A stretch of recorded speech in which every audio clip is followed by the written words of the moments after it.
Hey guys, welcome back to Rusty Autoholic Garage. So this is going to be a quick preview of the drivetrain that's going to be going into Project Peggy, which is my 1947 CJ-2A. And it's going to be the next project that I think I'm working on once I complete Project Felicity. Now, Project Peggy I've actually had for a while. I got it back in 2016. I'll put a picture of it over here. And it's the whole reason why I got into these Kubota diesel engines. The V1903 that you've seen a couple of times was originally going to go in Project Peggy. I was going to keep the original T90 manual transmission. I needed to rebuild it because the synchros were gone. I was going to keep the Dana 18. I was basically going to keep everything stock and just put a Kubota diesel engine in it because the driver's seat is bolted to the fuel tank. And I really didn't like the idea of being bolted to gasoline. I feel a lot safer being bolted to diesel fuel. But anyway, as I started tearing that apart, I found more and more problems with the CJ-2A. There were problems with the steering. There were problems with the brakes. The brakes were not original, so that didn't help. But the biggest problem was the frame was basically this. The frame was horribly twisted. So I kind of made the decision, let's completely tear it apart. It's actually the tub that you see sitting over there against the wall sometimes. That's actually the CJ-2A up on its side. But anyway, I still had all these plans. I was just going to get another frame. And actually the first day that I ever off-roaded with Project Felicity, when it was completely stocked, changed my entire view of off-roading forever. Up until owning that Wrangler, the only things I'd ever off-roaded with were manual transmissions.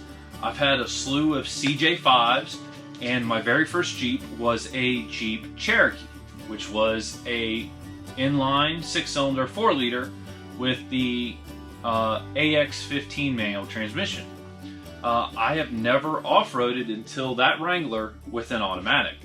And because of a knee injury and everything from about 8 years ago, I really do not clutch well off-road. I know a lot of people are like, oh, you have to be this and this, and the one that drives me insane is like, oh, the millennial anti-theft device, 3 pedals and a stick shift.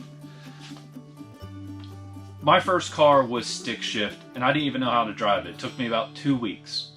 It's not difficult. But anyway, what this Wrangler taught me was, for my style of off-roading and how much I enjoy it, and actually how much my children enjoy it, is if I can keep my left foot on the brake and my right foot on the throttle, it's so much easier for me to control the vehicle, especially going uphill and downhill, especially when I get stuck.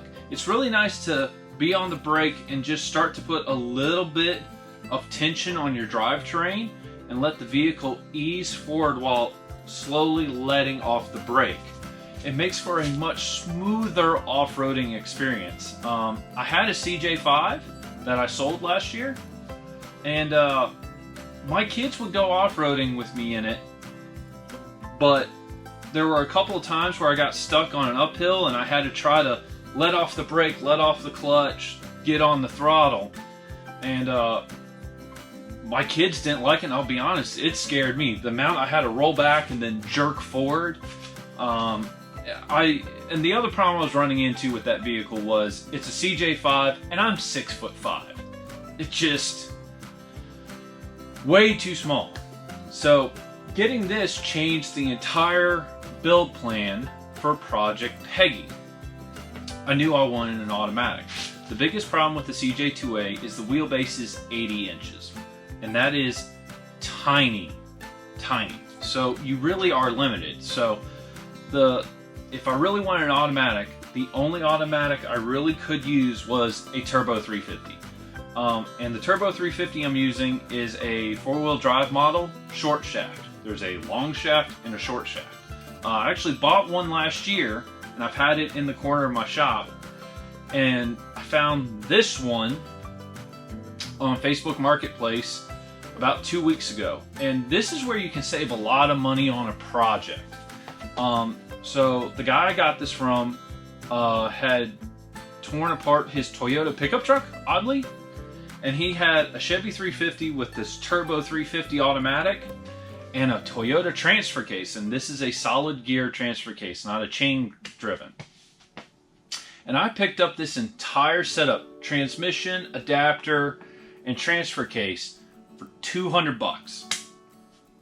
That adapter alone at Advanced Adapters is almost $600. So I got a transmission, torque converter, transfer case, and everything for $200. So that's going to be my drivetrain. I actually am going to run the Toyota transfer case because I can upgrade the transfer case to a 4.70 to 1 crawl ratio, which is going to be awesome for what I want to do off-road. And the other reason why I wanted to go automatic is the CJ-2A is so small. I could drive it as a manual transmission, but the steering wheel is so big and my legs are so long, hitting the brake pedal was really kind of interesting. Like, I really had to almost do that and then kind of try to twist my foot back to the way it was to hit the brake. And because there are no vacuum assist or power brakes on it, you know, I'm like doing this, pushing really hard, and I'm tweaking my knee and I'm tweaking my ankle, and it just doesn't feel good. So after driving that, I realized, wait a second, if I pull all the pedals out, I can have the throttle pedal in the CJ-2A to the far right of the steering wheel, and what I'm going to do is set up the brake pedal to the far left. So essentially now, I'm going to be in it kind of like this, with the steering wheel here. Throttle will be over here, but the brake pedal is going to be over here. So I don't have to worry about getting my legs underneath the steering wheel, but I'm going to have the control that I love off-road by having an automatic transmission. Now, the other thing I had discovered, like I said, I have that V1903. It's a 4-cylinder, 1.9 liter, and I've done the math, and I've done a very crude CAD setup of the frame and everything. And with the 4-cylinder diesel engine, with the turbo 350 and that transfer case, I didn't have enough room for a rear drive shaft. Not even close. And what I've discovered from really reading online, the way guys are able to run a turbo 350 automatic in their CJ-2As is by bolting a V6 to the front. Because if you think about it, yes, it's 6 cylinders, but if you look at it from the perspective of inline cylinders, you're going from 4 cylinders to 3. So my search really began for a 3-cylinder Kubota engine. And this thing popped up, and I got it in last Wednesday. This is the neatest Kubota 3-cylinder engine I've ever seen. Now, I have been looking for a D1703 or a D1803. So the D designates 3-cylinder, and the 17 and the 18 is a 1.7 liter and a 1.8 liter. Because my V1903 is a 1.9 liter. So I was thinking, hey, 1.8 liter, I'm almost to my 1.9, but it is smaller. And that's when this engine popped up. Excuse me. This is the neatest engine I've ever seen. But before I tell you any of the specs about it, this engine has one feature that's going to allow me to run the Turbo 350 automatic and the Toyota transfer case. From the back side of the block to the front of the water pump is 18 inches. This engine is so small from front to back compared to even my V1903, and I believe the V1903 from the back of the block to the front of the water pump is 23 inches. This gives me 5 inches of room. And I know that doesn't sound like a lot, but when you're dealing with an 80-inch wheelbase, I'm basically going to have this engine as far forward as I can in the engine bay so I can bring the Turbo 350 and the Toyota transfer case as far forward as possible so my rear drive shaft can be as long as humanly possible. That really is the challenge with an 80-inch wheelbase. So the neatest part about this engine was the length. It's about 18 inches, which is perfect. But now let's get into the cool stuff about this motor. This is not a 1.7 liter, this is not a 1.8 liter. This is a 1.5 liter, and it's a factory turbocharged engine. I have never seen a factory turbocharged 03 series 3-cylinder Kubota diesel engine. And when I say I haven't seen it, I've been looking for a 3-cylinder diesel engine for Project Peggy for a little over a year now. So when this popped up, I knew it was going to be exactly what I needed. Now, here's the neat thing. I've been trying to replicate the horsepower and torque of the Go Devil 4-cylinder engine, the original engine that came in a CJ-2A. And it's about 60 horsepower, about 110 to 120 foot-pounds of torque. I don't know the exact torque number off the top of my head, but I know it's right in that range. The neat thing about this, because this is a factory turbo diesel 1.5 cylinder, or 1.5 cylinder, sorry, 1.5 liter. This is 45 horsepower as it sits right here. And that's amazing for a couple of reasons. One, the charged air is not intercooled. So if I cool the incoming charged air, I'm going to increase both horsepower and torque. The other neat thing is Kubotas are known for detuning the mechanical fuel pumps to about 30% of their overall capacity. The reason they did this was for reliability. So I know I can mess with the fuel settings, give it more fuel, and increase power. But the other neat thing about this is, one, this is the single smallest turbo I have ever seen. Now, I've never seen a turbo on a motorcycle or like a jet ski or, you know, ATV. I don't even know if they have turbocharged ATVs. I'm sure they do. But when I think about a motorcycle or a jet ski turbo, this is what I think. This thing is tiny. I did look it up. This thing only produces about 4 to 5 psi of boost, but it does have a wastegate on it. So if I put a intercooler on this, turn up the fuel delivery a little bit, and modify the wastegate or just get rid of it, it seems like this turbo can actually produce close to 10 psi of boost. Conservatively, I should see 65 to 70 horsepower out of this 3-cylinder 1.5 liter Kubota engine and about 130 to 140 foot-pounds of torque. But again, this being a diesel and not a gasoline engine, I'm going to have that 130 to 140 foot-pounds of torque at around 1500 RPM. The other nice thing is this engine is so small, it actually has a higher RPM limit than the V2403 that's behind me. That one is factory. It's limited to about 2800 RPM, but you can adjust the limiting screws and get it to about 3000. I haven't been able to find the exact manual for this engine, but the couple of things I've read online is these will actually do about 3600 RPM. Now, I really don't want to spin the engine that hard, but just being able to go to like 3000, 3100, 3200 RPM when I need to is going to be amazing. So anyway, that was just a quick little video. This is a preview. The other reason why I'm making this video, and I realize this is a very long introduction, is the pallet that this engine was shipped to me on is breaking. Last night, this engine was completely vertical, and it's now tilting heavily. So part of my whole, I want to show you every step of the way what I do. I'm going to do time lapse real quick of just getting this engine off the pallet and onto another piece of wood so I don't need to worry about it falling over. So anyway, I'm going to do that real quick, and yeah, hopefully I can get this situated safely.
Hey guys, so that actually took a little bit more effort than I was expecting.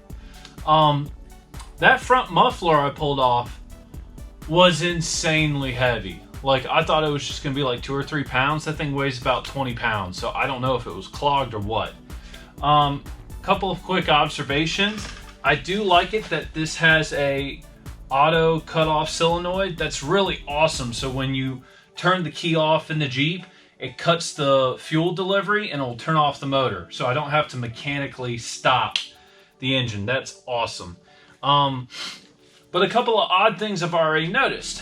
One, there is actually not a manual shut-off solenoid that I can see, which is interesting. I've never seen one like this. The other weird thing I've noticed is this does not have a lift pump on it. The V2403 and the V1903 both have lift pumps that feed the mechanical pump. So I don't know if this had a separate lift pump on it or what.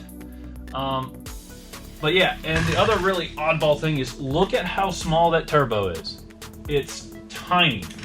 But anyway, I hope you enjoyed this quick little video, even though I think it's going to end up being very long just because I talk so long. But anyway, leave a comment down below what you think of this whole project.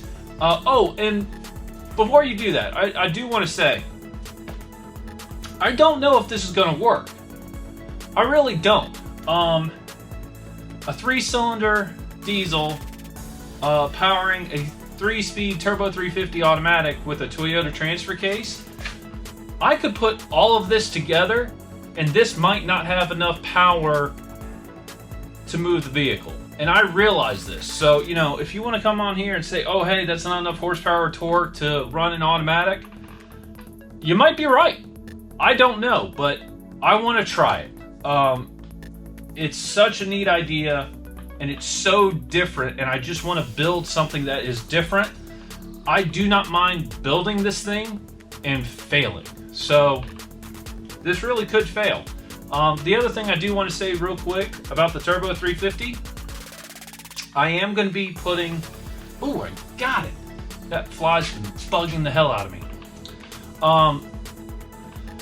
I am going to be putting a reverse full manual valve body in it. So, the way that's going to work is it's going to be park, reverse, neutral, first gear, second gear, third gear.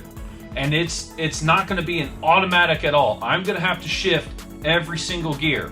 The valve body I'm getting is from TCI, and it also has engine braking, which is really neat. So when I'm doing descents down a steep hill, I'll be able to have engine braking in first and second gear. The other thing I am looking to do, and another reason why I went with the Turbo 350, is I'm going to get an extremely low stall speed converter. I'm looking at something around 1200 to 1300 RPM.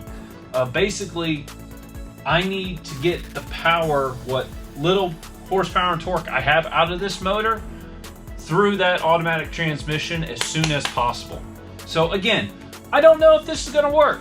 This whole project could fail and I might have to pull this out and pull the automatic out and do something completely different. But as far as I can tell, no one's done this before and I want to try it. So anyway, sorry about that. Leave a comment down below. Tell me what you think about this crazy idea. Give this video a thumbs up if you think this is interesting. If you haven't subscribed, consider subscribing because I am going to be getting to this project sometime later this year.